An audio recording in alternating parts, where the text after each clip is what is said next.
bienvenue dans votre émission, bienvenue dans votre émission, bienvenue dans votre émission La Réunion Lélane, La Réunion Lélane, La Réunion Lélane.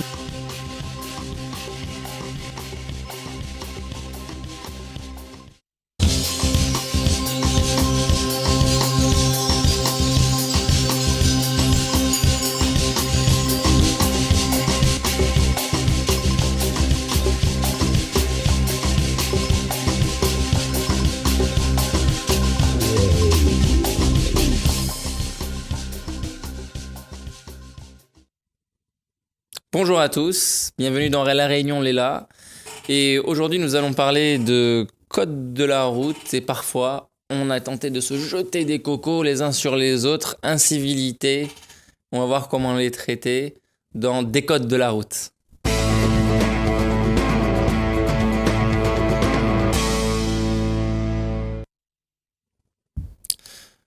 Bonjour. Bonjour. Alors, incivilité ? Oui, incivilité. C'est vraiment vrai ? Oui, je veux dire, on est confronté à ça tous les jours, je pense. Tout le monde est confronté à ça. C'est-à-dire que, pris un peu dans l'excitation, dans l'énervement. Pourquoi ? Parce qu'on se met de la pression. On appelle ça la pression sociale. On va au travail, donc on est souvent en retard. Donc là, on fait un refus de priorité, une queue de poisson, où on insulte les gens. Donc tout ça, déjà, ça ne met pas les gens de bonne humeur pour commencer la journée. Ensuite, surtout, ça peut créer du danger, justement. Donc, aujourd'hui, on va parler de ça. Et je pense que tout le monde était confronté à ça.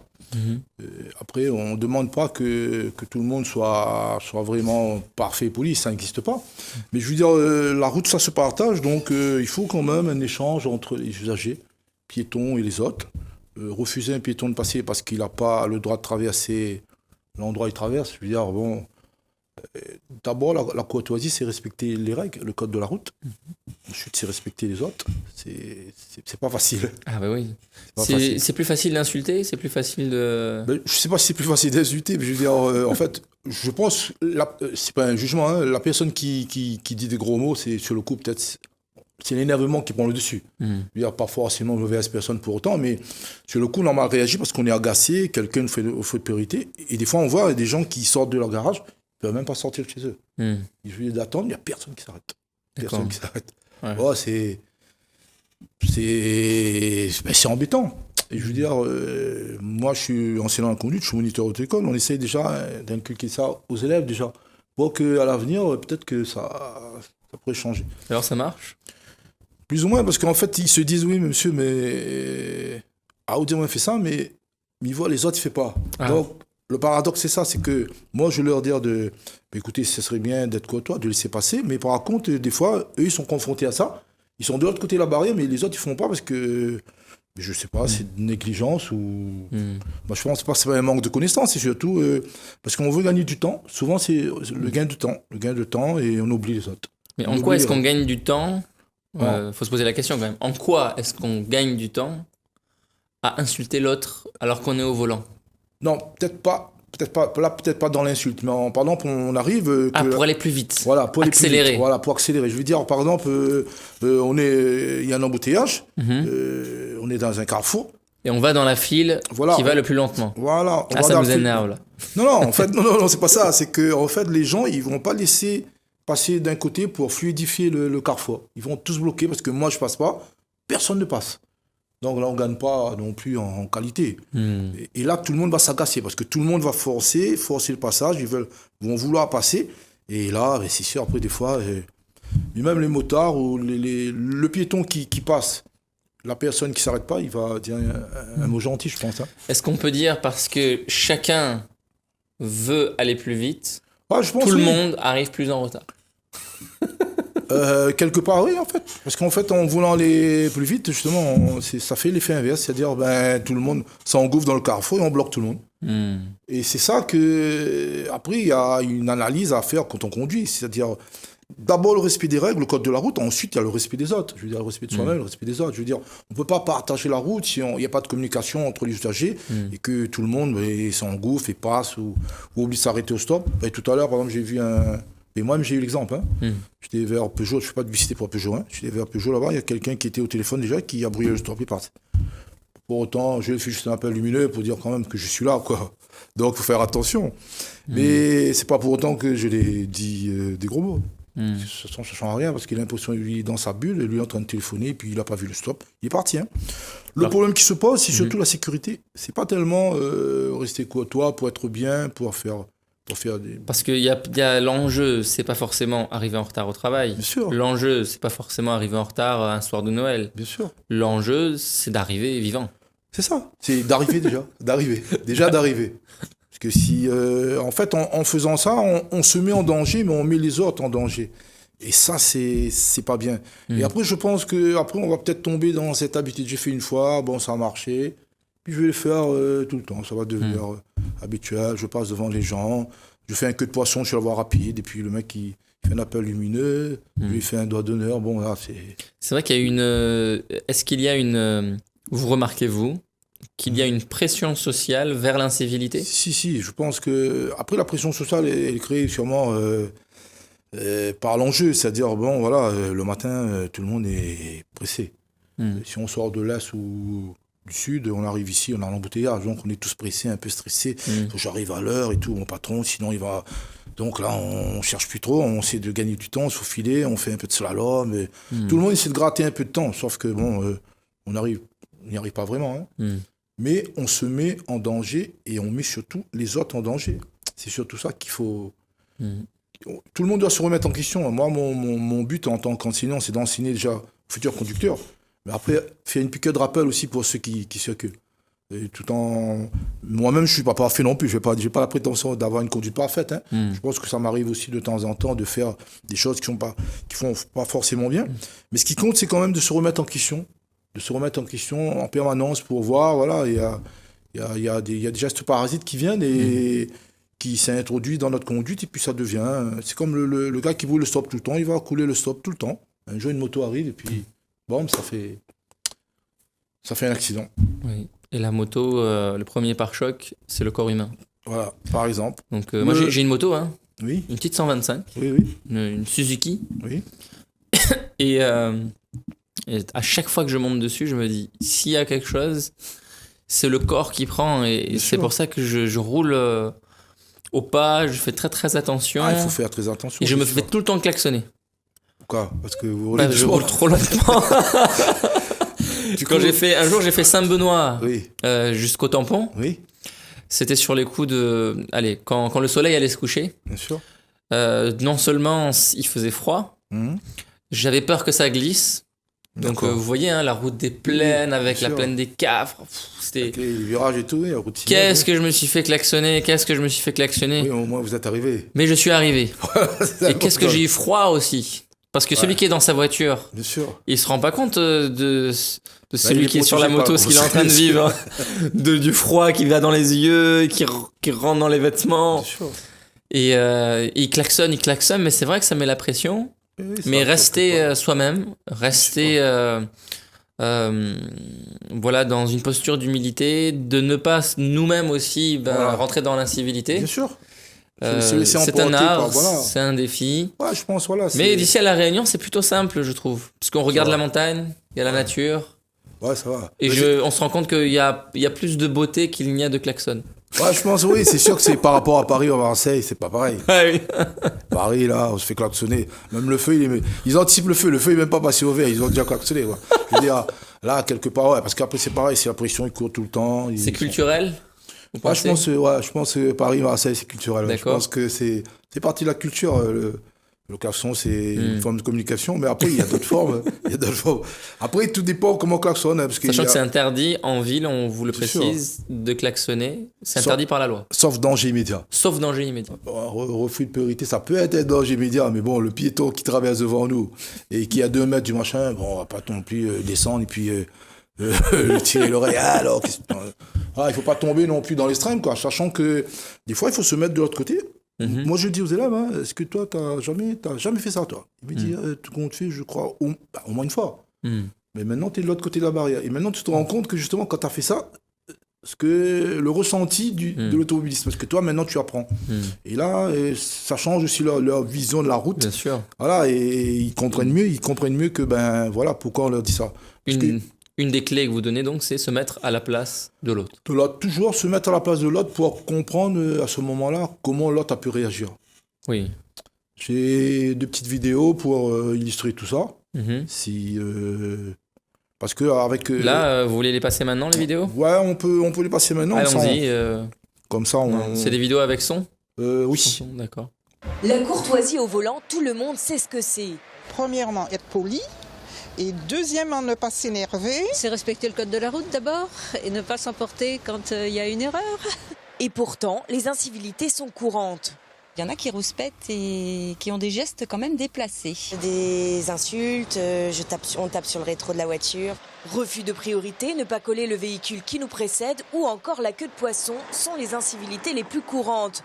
Pour un gain de temps tout relatif, la plupart des conducteurs ont tendance à enfreindre les règles de sécurité. Cette dame sur la chaussée, elle n'a rien à faire là. Qu'est-ce qu'on va faire? Ah ben on va s'arrêter, on va la laisser monter dans sa voiture. Ça aussi, c'est de la courtoisie. Et la courtoisie, pour moi, va souvent avec sécurité. Tenter de changer les mentalités en formant les conducteurs de demain, c'est le rôle de Bertrand. Ce qui est très difficile à faire comprendre aux jeunes conducteurs, c'est qu'on leur demande, aussi bien en théorie qu'en pratique dans les écoles de conduite, d'appliquer des règles de conduite, de s'adapter et d'essayer d'être citoyens. Et le problème, c'est qu'autour d'eux, majoritairement dans des situations un peu délicates, ils se rendent compte que les conducteurs confirmés ne l'appliquent pas toujours. Je pense à nous, aux enseignants, d'essayer, dans notre apprentissage, de leur faire comprendre qu'ils sont d'une génération, c'est peut-être grâce à eux qu'on va faire changer les choses. Se mettre à la place de l'autre, s'adapter aux différents usagers de la route, tout simplement rester courtois. La base pour plus de sécurité. Alors, on vient de voir ici, dans cette émission, Ah. qui parle Et d'elle-même, hein. bien sûr, voilà, les images. C'était pas à La Réunion, hein. Non, c'est pas à La Réunion. C'était pas à La Réunion. Je pense peut-être à La Réunion, c'est un peu plus calme. Après, je veux dire, après, il existe quand même certaines personnes qui sont plus ou moins tendues par la conduite, hein, parce que la conduite, ça génère un peu de stress quand même, je veux dire. Mais après, de là, après, souvent, ce qu'on rencontre, c'est sur les parkings, parce que des fois, sur les parkings, Oui. ils sortent même pour venir aux mains pour une place de parking, quoi. Je veux dire, Tiens, ça m'est arrivé un jour, ça. oui, c'est. Le monsieur est arrivé. Oui. Bon, je sortais du parking. Et il me prend à part. Et il veut se battre. Pourquoi? Il dit, viens là, t'as mis des heures, etc. Pour sortir, Et, c'est ça? voilà, c'est ça. Et j'étais avec ma compagne. Oui, oui. Et je lui dis au monsieur, je lui dis, je vous demande pardon très sincèrement Ouais, oui. de vous avoir blessé. Voilà, vous pouvez prendre la place. Et j'ai continué mon chemin. Et les personnes qui étaient avec moi dans la voiture m'ont dit, mais pourquoi tu lui as répondu comme ça? Je lui dis, parce qu'on a toute une journée à faire là. Je vais pas me pourrir ma journée à sortir de la voiture, me battre Déjà, avec quelqu'un. voilà. Alors, en plus, si on peut Déjà, éviter. bon, t'as vu comme je suis musclé. Et puis ensuite, Alors, après, c'est pas une question de c'est pas ma muscle. voiture. S'il tape dessus, voilà. Voilà, s'il tape dessus. Donc on sait qu'il y a un coût humain, un coût psychologique, un coût pour toute notre journée qui peut être Bien pourri sûr. par ça. Voilà, c'est Et ça. à ça, je viens sur un fait, c'est que ici à La Réunion, j'ai rencontré alors tiens-toi bien, un moine bouddhiste Oui, qui me dit, il y a une seule chose qui me met en colère, oui. c'est le fait d'être au volant Ah bon? et de voir les gens qui ne te laissent pas passer à un rond-point. Oui. Tellement ça le mettait hors de lui que il avait arrêté la voiture. Et je lui dis, mais qu'est-ce qui a fait en sorte que tu puisses reprendre la voiture? Il m'a dit, ça a été une pratique pour moi de D'accord. stopper ces incivilités, de les observer en moi. Ça a été de me rééduquer. On envoie le bonjour à Sampo, s'il veut venir sur le plateau pour en parler. Est-ce qu'on peut se rééduquer comme ça? Je pense que en fait, c'est un travail à Est-ce que faire sur certains ont des soi-même. tendances plus fortes que d'autres à l'incivilité? Oui, je Un pense. fort caractère. Ouais, je pense, voilà, c'est des gens qui ont du caractère, mais après, comme je le répète, hein, la conduite, ça génère du stress et après, on ne gère pas de la même façon. Il y a des gens qui vont vers l'énervement, vers la mélancolie ou tristesse ou la peur. Non, mais c'est vrai, chacun a ses émotions, je veux dire. C'est normal, mais je veux dire, les personnes qui vont s'énerver, ils vont tout le temps être tendus, ils ont une conduite un peu nerveuse, tendue. Ouais, j'arrête, machin, je donne un coup de pied dans la portière. Mais ça génère de la fatigue, du stress, et puis on n'est pas bien, que je veux dire, comme tu as dit, déjà le matin, moi je me lève le matin, je ne vais pas me battre quelqu'un, même le soir, je veux dire, même en venant ici, je veux dire, si je peux éviter, moi je laisse passer, hein, je Je vais faire comme toi, je dis, monsieur, excusez-moi, Bien sûr. j'ai pris du temps, je m'excuse. Allez-y. Et cordialement, chacun Ouais, prend son pourtant, chemin. je suis Il plus y con avait sur toi, une- mais c'est pas une question. Je suis plus con sur toi. Enfin, j'ai l'impression. Mais c'est pas une question de force. Mais je pense que justement, c'est la force, elle est peut-être là, justement, de refuser de rentrer dans son jeu. Et de ne pas exprimer la négativité. Oui, surtout d'être positif, moi. Il y a une deuxième vidéo là-dessus. Oui, il y a une deuxième vidéo. Allons-y, c'est On va voir la parti. deuxième. Bonjour, aujourd'hui je vais vous montrer ce que la courtoisie au volant peut vous apporter. Allons-y. Personne n'aime pas un accident. Ne laissez pas cela vous arriver. Voici un panneau stop. Il faut obéir tous les panneaux pour éviter un accident. Il faut vérifier que votre place de stationnement est légale. Voici, il est interdit de stationner une voiture. Avant de quitter votre place de stationnement, il faut vérifier qu'il n'y a pas des autres voitures. Voici des autobus qui arrêtent pour les gens à monter. Il est important de conduire soigneusement à l'environ d'un autobus et de vérifier qu'il n'y a pas de piétons autour d'un autobus. Il faut vérifier qu'il n'y a pas de piétons avant de traverser le carrefour.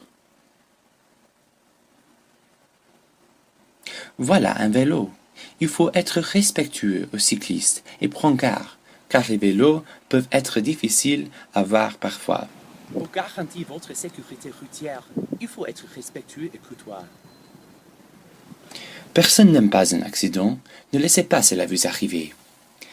Et rappelez, ne conduisez pas comme un pied. Les piétons sont vos amis, il faut les aimer aussi. Faites très attention en conduisant à tout le monde. Les piétons sont vos amis, il faut les aimer aussi. Faites très attention en conduisant à tout le monde.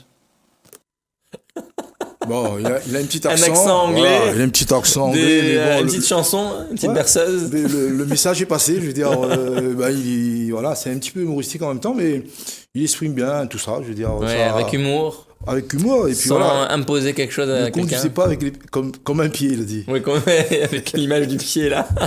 Donc ça symbolise. Voilà, bon, on conduit avec les deux pieds, mais surtout avec la tête, et puis Oui. avec tous les sens du corps, je pense. Hein, et à la réflexion, à l'analyse. Donc de faire Tout bien ça. attention, faites attention sur la route, si vous allez au Voilà. travail, si vous allez chercher vos enfants, Oui. si quel que soit l'objet de votre déplacement, c'est sûr, on vit dans une société où la voiture est reine, elle est partout. Surtout à la Réunion. Surtout à La Réunion. sûr. Je parle en connaissance de cause. Quand je vais avec mon fils avec la poussette, il y a plus de facilité pour se déplacer en voiture qu'avec une poussette. J'imagine même pas avec un fauteuil roulant. Faut aller chercher le passage piéton à 100 mètres, 500 mètres plus loin. Ouais. Et voilà, des fois il faut traverser la nationale, des fois on traverse le feu est rouge pour les voitures, il y en a qui veulent griller, on se sûr. fait klaxonner. Donc faisons très attention, d'abord à soi, à sa vie, et puis les uns aux autres. Surtout ça, ouais, aux uns aux autres, hein, on va gagner en sécurité. et Voilà, puis, dans l'habitude, on a tendance à oublier. Ouais. C'est une habitude, on pense qu'on sait toujours conduire, que tout se passe bien, on ne sait pas ce qui peut arriver en face. Il y a des gens qui conduisaient bien, quelqu'un en face était sous, bien sûr. quelqu'un en face a fait une erreur d'inattention, il tapait un texto, un SMS, et c'était la fin d'une vie. Bien sûr. Donc, on parle de ça de manière légère, on en parle avec humour, mais il y a véritablement un enjeu sérieux derrière. Bien sûr. Vous pouvez augmenter votre espérance de vie, vous pouvez je pense, faire oui. plaisir aux autres. Conduire, ça peut être une joie, un plaisir. Et puis on peut peut-être éviter aussi de faire monter la tension artérielle aussi. Voilà. Donc on va gagner en santé, peut-être quelques années de vie, un peu plus de... On économise la voiture, on économise les freins, on économise tout le matériel. Bien sûr. Et la conduite, c'est du plaisir aussi. Hein. Mhm. Il n'y a pas que de la contrainte dans la conduite. C'est sûr, le respect des ordres, le respect des règles, mais c'est surtout du plaisir. Ce que je dis aux élèves, on fait une formation, il faut prendre du plaisir à conduire. Oui. Conduire, c'est bien. Ça peut être aussi relaxant. C'est bien si, à condition que tout le monde, tous les usagers fassent un effort pour que la cohabitation soit... C'est le respect, hein, je pense. C'est basé sur le respect. Avoir des la règles. chance d'avoir une voiture pour se déplacer, Déjà. c'est une responsabilité. Oui, je pense, Avant tout. Voilà, peut dire on ça. est tous, d'ailleurs, sécurité routière, c'est écrit, hein, tous responsables. Tous responsables. C'est écrit. Donc, ça ne vient pas forcément de moi. Voilà, donc le petit message à faire passer, c'est, j'espère que les gens, en voyant cette émission, ils vont se remettre un petit peu en question. Même moi, vous, tout le monde, on va tous se remettre en question. Oui, allons-y. on va se dire, oui, voilà, à partir de demain, pardon, on va essayer d'être plus courtois, on va essayer de temps en temps, essayer de faire ce qu'il faut pour que la situation ne s'envenime pas, pour qu'on n'arrive pas à se chamailler pour une seconde ou une place de parking ou quelque chose d'autre. C'est quand même important, à mon avis, et puis il faut que ça devienne surtout naturel, il faut que ça soit habituel. Et là, on est plutôt dans l'autre tendance, c'est-à-dire habituel, mais du côté plutôt négatif. Oui, partir plus tôt, anticiper, Ouais, ne pas se précipiter sur les trajets. On sait quelqu'un qui sort il sait bien que l'embouteillage se situe de telle à telle heure. Au bout de 10 ans, on a compris, je dirais. Soit après, on choisit un autre moyen de locomotion, ça peut être les 2 roues, par exemple, soit autre chose. Soit on anticipe. Après, on ne peut pas tout prévoir. Bien sûr. Mais on peut, au niveau du temps, on peut anticiper, partir plus tôt, déjà, et puis faire ce qu'il faut pour avoir une conduite apaisée, zen, modérée.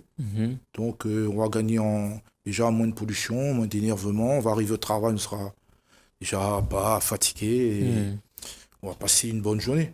Et les gens qui sont en face aussi vont peut-être passer une bonne journée parce que c'est les 2 parties. Merci beaucoup. Donc vous allez passer une bonne journée si vous faites preuve de civilité. Je pense. Si on peut retenir cette idée-là. Merci d'avoir été là avec nous dans cette émission de Décode Conduite. Et vous allez voir un reportage qui va très certainement vous intéresser avec le COSAIDI.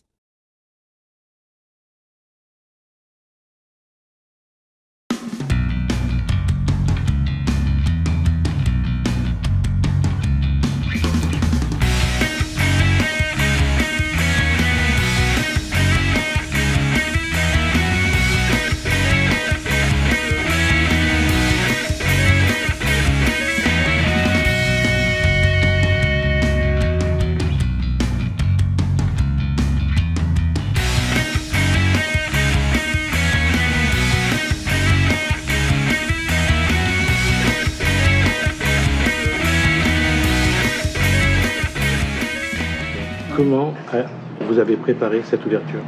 Cette ouverture, j'ai préparé avec l'aide de mes amis, mon cousin, ma belle-sœur qui sont là. On a commencé depuis hier au soir. Ça a été quand même pas facile, mais ça a été quand même bien. Qu'est-ce qui caractérise la restauration indienne, mais au sens vraiment propre? C'est vraiment une cuisine de l'Inde. C'est les épices, l'aspect et le goût. Alors, qu'est-ce que vous mettez comme épices dans votre cuisine? Je mets du safran, le cilon, pareil comme à la Réunion, mais c'est le mélange qui doit être bien fait, un petit peu de poivre et même des épices indiennes qui s'appelle le garam masala. Aujourd'hui, pour l'ouverture, quels ont été les plats préparés?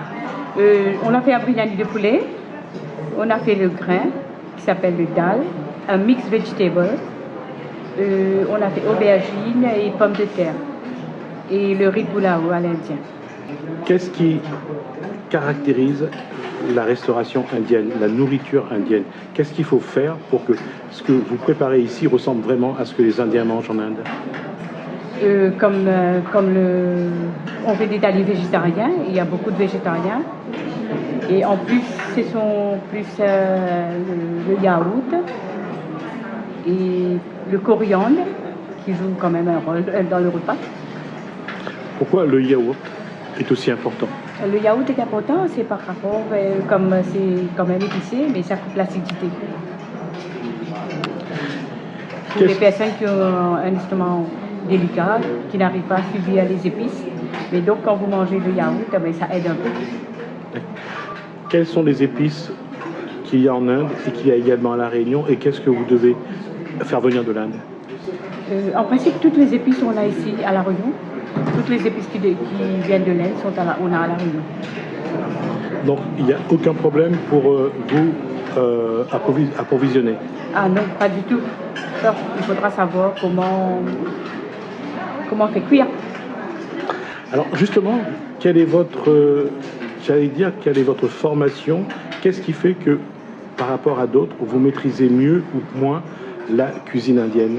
Étant mauricienne et j'étais en Inde, j'ai fait toutes mes études en Inde, surtout au niveau de la cuisine. J'ai eu mon CAP en Inde. Ça m'a aidé beaucoup et comme à Maurice aussi, on fait la cuisine indienne. Combien de temps vous êtes resté en Inde? J'ai fait quand même au moins 8 ans en Inde. Et j'ai 35 ans d'expérience dans la restauration. Aujourd'hui, quels sont les plats indiens que vous voulez proposer aux Réunionnais? Comme le biryani, mais moi j'aurais bien voulu proposer plus de végétariens parce que ça aide beaucoup au niveau de santé. Quels sont les plats végétariens de l'Inde? On a le paneer, c'est-à-dire le fromage frais. On a les koftas aux légumes. On a le dal. On a le riz pulao aux légumes. Et si demain, il y a des personnes qui souhaitent venir manger végétarien chez vous, comment ils peuvent faire? Vous appelez, est-ce qu'il y a des gens qui peuvent vous proposer des plats et vous demander de les faire? Ah oui, bien sûr, avec des propositions, c'est ce qu'ils me proposent. À ma connaissance, je connais à peu près 150 repas que je peux proposer aussi, mais à travers Internet, à travers téléphone. Vous avez déjà un Facebook ou oui, un site? j'ai déjà une page. D'accord. Donc les gens peuvent venir vous proposer des repas là-dessus et vous pouvez les faire? Bien sûr. Qu'est-ce que c'est votre... vous ouvrez maintenant, c'est une expérience qui commence. Qu'est-ce que vous avez envie de proposer aux Réunionnais pour qu'ils découvrent la nourriture indienne? Qu'est-ce que vous allez proposer? Le biryani? Le biryani, c'est déjà connu. Moi, j'aurais bien voulu proposer plus des thalis végétariens, non végétariens. Comme dans un thali, vous avez 3 caries, plus la galette, le riz, aussi bien que le rougail. Est-ce que les gens peuvent venir vous proposer des plats que vous pouvez faire après? Ah oui, bien sûr, pourquoi pas. Alors, qu'est-ce qu'on peut souhaiter à vous et à votre restaurant qui offre des repas indiens? Qu'est-ce qu'on peut vous souhaiter? Alors, qu'est-ce que je souhaite? Alors, on va simplement dire good luck. Good luck. Most welcome. Voilà.